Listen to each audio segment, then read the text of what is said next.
Hello, my name is Kai, and welcome to the Theoretical YouTube channel. So, no matter how you feel about The Last Jedi, I'm sure there's one thing we can all agree was good. There was no Death Star 4. Like, the first one was a great idea, and the trench run was a perfect way to give Luke a chance to display his connection with the Force. But the second one seemed a bit on the nose. Alright guys, we have to come up with another thing for the Rebels to fight. Preferably another weapon they have to destroy like the Death Star, because audiences really liked that. Why don't we just do the Death Star again? I think that would get a bit repetitive. We could make it bigger.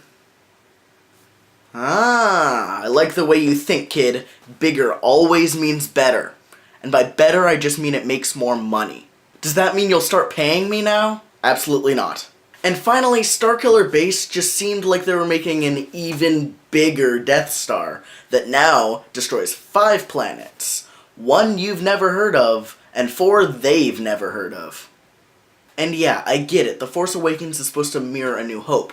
But wait a minute, but if Last Jedi is supposed to mirror Empire Strikes Back, then that means the 9th movie is supposed to mirror Return of the Jedi, which means there's gonna be another Death Star. Gosh diddly darn it, they just won't stop, will they? But anyway, that's not what we're here to talk about in this video. Today we find out what would actually happen to a planet if it was hit by the Death Star.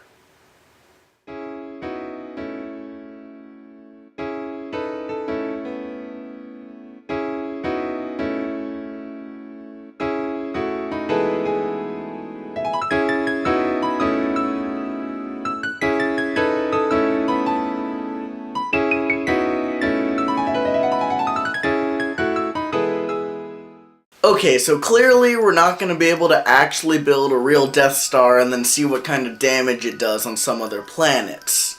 So we're going to have to find a logical equivalent in the real world. The first thing that comes to mind is some sort of projectile hurtling towards Earth, like an asteroid. But it would have to be a lot bigger than the one that killed off the dinosaurs, and a giant green laser isn't a projectile. Which leads us to our second option, a nuclear explosion. This is much easier to compare since a nuclear explosion is essentially just a huge release of energy, and that's exactly what we see happen every time the Death Star fires. Okay, so now all we need to do is make a bomb with the same amount of energy and see what kind of destruction it does. Just kidding, this is the Theoretical YouTube channel, not the we're gonna blow a bunch of stuff up and get tons of views YouTube channel. There are already plenty of places to find that. A hole in the wall, and darn it, we're gonna get a hole in the wall. When in doubt, C4. Oh, Jamie. Now, the closest thing us humans have ever gotten to something like the Death Star's blast was the explosion of the Tsar Bomba. Tsar Bomba. That probably makes more sense. The closest thing us humans have ever gotten to the Death Star's blast was the explosion of the Tsar Bomba. The Tsar Bomba was arguably the strongest bomb ever detonated. Since its test on October 30th, 1961, to this day it still remains the largest man-made explosion since, well, ever. The weapon was specifically a Soviet RDS-220 hydrogen bomb, for anyone who actually knows what that means. And when I say the biggest bomb ever to be detonated, I'm talking 50 megatons of TNT, or 100 billion pounds of it. So yeah, that's a pretty big explosion. But... sorry, the president's calling. So yeah, that's a pretty huge explosion. But this bomb was dropped 60 years ago, and we're still here. Doesn't quite seem like the kind of weapon that's designed to obliterate planets. Well, actually, that isn't the only purpose of the Death Star. It was revealed in Rogue One, a Star Wars story, that the Death Star actually has multiple power settings, like when director Krennic said, "Prepare single reactor ignition for the destruction of Jedha City. Which I guess was so that the rebels didn't know what the full capability of it was, but they used it to destroy Alderaan like 2 days later, and they tried to pass off Jeddah as a freak mining accident, and no. There are 8 reactors total, with each able to destroy more and more of the planet it's targeting. With 1 being, you know, the size of your average mining accident, and 8 being... yeah. But another thought comes to mind. If it is just a really big explosion, then where's that mushroom cloud that we all know and love?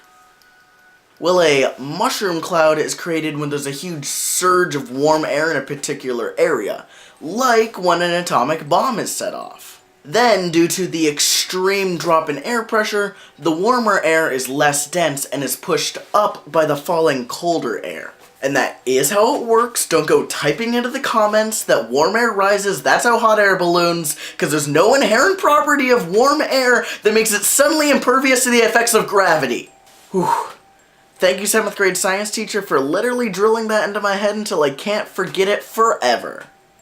Then the air is met by a front of lower air pressure and essentially hits a ceiling, in which case it is forced to move outwards. But with a smaller explosion like the one fired at Jeddah City, the air is so warm that by the time it reaches a low enough air pressure, it's already escaped the parts of the atmosphere that are most affected by gravity. And the reason the debris can rise so high up is first because of the massive amount of force applied to it, and second because it's being carried up by the wind created by the pressure difference. Essentially, it's just helped by the world's most powerful fan. A terrifying fan that can kill billions of people in less than a second and reach temperatures beyond your wildest dreams. Speaking of temperatures, how hot would it actually get if the Death Star fired at your hometown? Well, spoiler warning, neither you nor your house are gonna make it to see tomorrow. So then how much energy is in an ignition from the Death Star? Well, we know the Death Star is powered by kyber crystals, but those aren't actually real, so it's kind of hard to study their properties. However, we do know they're used to power lightsabers, and I'm going to assume that lightsabers aren't made of actual light, considering light can't be stopped, and the amount of light needed to cut through the things they do in the movies would literally blind everyone around them. But there is something that lightsabers could certainly be made out of. Plasma. Plasma is the 4th state of matter, and don't go telling me you're an idiot, there are only 3 states of matter, my 7th grade science teacher told me, because we've already established my 7th grade science teacher is the best, and yours was just trying to shield your little mind from the truth of science. Well, actually, the truth of science is that there are 7 states of matter if you include the 2 types of plasma, ionized plasma and quark-gluon plasma. Then you say that there's the Bose-Einstein condensate and the fermionic condensate, but those are just plain scary to pronounce. I'm just going to use ionized plasma, and I'm going to call it plasma for simplicity. Plasma is matter, unlike light, so it can be stopped, like a lightsaber. It can get so hot that it can cut through metal, like a lightsaber, and it just plain glows like a lightsaber. So if the blade of a lightsaber is made out of anything, it's probably plasma. But how much plasma? Well, if we assume that a lightsaber's blade is about 1/4 of an inch or 0.6 centimeters in diameter, and then about 1 meter long, then we can say that the blade is about 60 cubic centimeters. But how much energy does it actually take to make that much plasma? Well, the ionization of an element is a trend that can be predicted just by looking at the periodic table. The amount of energy needed increases as you move from top to bottom, and decreases as you move from left to right. So if we assume that the Jedi are using the most energy efficient element possible, then it would be the farthest down and the farthest to the left. Francium. Well, actually, francium would probably be a pretty bad element to use, considering it has the shortest half-life of all elements, only 22 minutes. So, probably not the best. But we're just gonna use it anyway to be conservative. And as for the actual amount of francium that they're using, there isn't a way to actually find the exact amount. The reason solids, liquids, and gases are so easy to tell apart from one another are because of their easily observed physical properties. Solids have a constant shape and constant volume. Liquids have constant volume, but not constant shape, and gases have neither constant shape nor constant volume. And plasma behaves very much like a gas in this sense, just expanding to fill whatever shape it needs to. So the amount that they're using could literally be anything below 60 cubic centimeters, simply because they wouldn't be able to fit any more in the blade. They also swing these things around like they're made of nothing in the movies, so I'm going to assume they use very little to A, maintain consistency with what we see in the movies, and B, remain. So I'm going to assume they use around 1 gram of a francium-like material to make their lightsabers. Well, actually, I'm going to say they use 1.19 grams, since that comes out to an order of magnitude of a mole, and that just makes the math easier for me. If the ionization energy of francium is about 390 kilojoules per mole, and we're assuming they use about 1/100th of a mole, then that comes out to 3,900 joules every second to make the blade of the lightsaber. To put that into perspective, that's 3 times the amount of energy needed to power a house every second, all contained in a little kyber crystal. Now we just have to scale that up to the massive size of the Death Star. Using pixel measurements and the cannon size of the Death Star, we can measure that the super laser is about 800 kilometers long. And to find the diameter, we use more pixel measurements and an extremely odd cameo by Rian Johnson and Ron Bergman, the director and producer of The Last Jedi, as the people who just stand there for no reason as the laser is fired. Doing this gives us each leg's diameter at about 26 feet, and a total diameter of about 210 feet, or 64 meters. Which means that the super laser is about 8 million times larger than a lightsaber. So after all that, we get a grand total of the Death Star needing 3.15 terajoules of energy every second, or 3 trillion joules. But you know, give or take 10 billion. If you say that the amount of energy needed to raise the temperature of a substance by a given value is given by the equation, the specific heat capacity of the substance times the mass of the substance times the temperature difference, then you can do a bit of algebra to also say that the temperature difference is equal to the energy put into the equation over the mass of the substance times the specific heat capacity.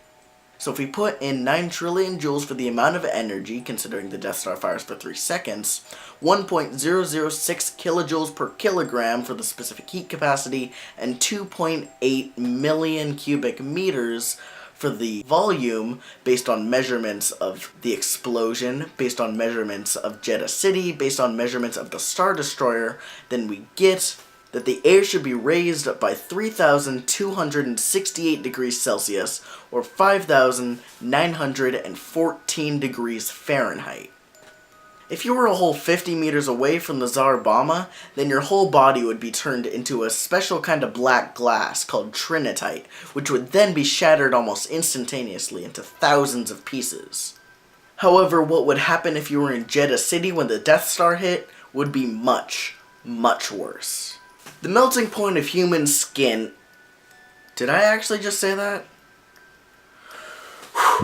The melting point of human skin is about 210 degrees Fahrenheit. Not that different from the 212 degrees that water boils at. And yes, that means if you stuck your hand into a pot of boiling water for long enough, it would start to melt. Although I have no idea why you'd do that. Or how you would even be able to do that. Just don't stick your hand in boiling water. Anyway, the temperatures we're talking about well exceed that limit. In fact, if you were caught in Jedha City when it happened, you wouldn't only melt, but you would be vaporized. But maybe you're thinking, the Death Star's super laser isn't anything like a giant lightsaber. And to that I say, you're right. But I have another way of quantifying the amount of energy. Since we know that kyber crystals are used to power both lightsabers and the Death Star, all we need to do is find the volume of the crystals that are used to power the Death Star. In Rogue One, the Empire's occupation of Jedha City is to mine kyber crystals. But this can be misleading because they're not using them for the Death Star. I'm not sure what they are using them for, but the Death Star's crystals are huge. And luckily, we see 2 of these crystals in 2 of Star Wars' TV shows, Clone Wars and Rebels. If you watch Rebels, then you probably know the episode. It's Season 4, Episode 4, entitled In the Name of the Rebellion, Part 2. And even if you did watch Clone Wars, you probably didn't see the episode I'm talking about, because it was still being made when the show got cancelled, and therefore it was never finished. But it was released on some online websites, so you can still watch it. Now we just have to do everyone's favorite activity, take pixel measurements. If we use Ezra's height for the Rebels crystal and Anakin's height for the Clone Wars crystal, then we can find the crystals have an average of 730 cubic feet, or about 20 cubic meters, which is 20 million times larger than a normal kyber crystal. Then we just multiply that by the multiple legs of the super laser, and then we use our already found energy output of a lightsaber. And we get that the total power of the Death Star is 650 trillion joules per second. Not as much as the last measurement, but this is still insane. The amount of heat that would come off this would raise the temperature by about 224 degrees Celsius, or 436 degrees Fahrenheit for a kilometer in each direction. And that's just the core of the explosion. I mean, sure, the people in there are all dead, but wouldn't everyone else just be kinda fine? No. They have so much more to deal with. If you don't know what I'm getting at, it's best explained by Alan Tudyk's character in Rogue One. Although there's a problem on the horizon. There's no horizon. In this event, the ground lifts over a kilometer into the air and destroys everything in its wake. But how much force are we actually talking about? Well, to start off, in Rogue One, we can measure that after only 71 seconds, the blast radius has already reached 150 kilometers. Which means anyone caught in this would be hit by a force moving 9,000 miles per hour, or Mach 13. That's 13 times the speed of sound. If you got hit by that, all of your bones would break instantly and your insides would turn into goop. So, yeah, that's pretty terrifying. If it were my decision, I'd choose Alderaan.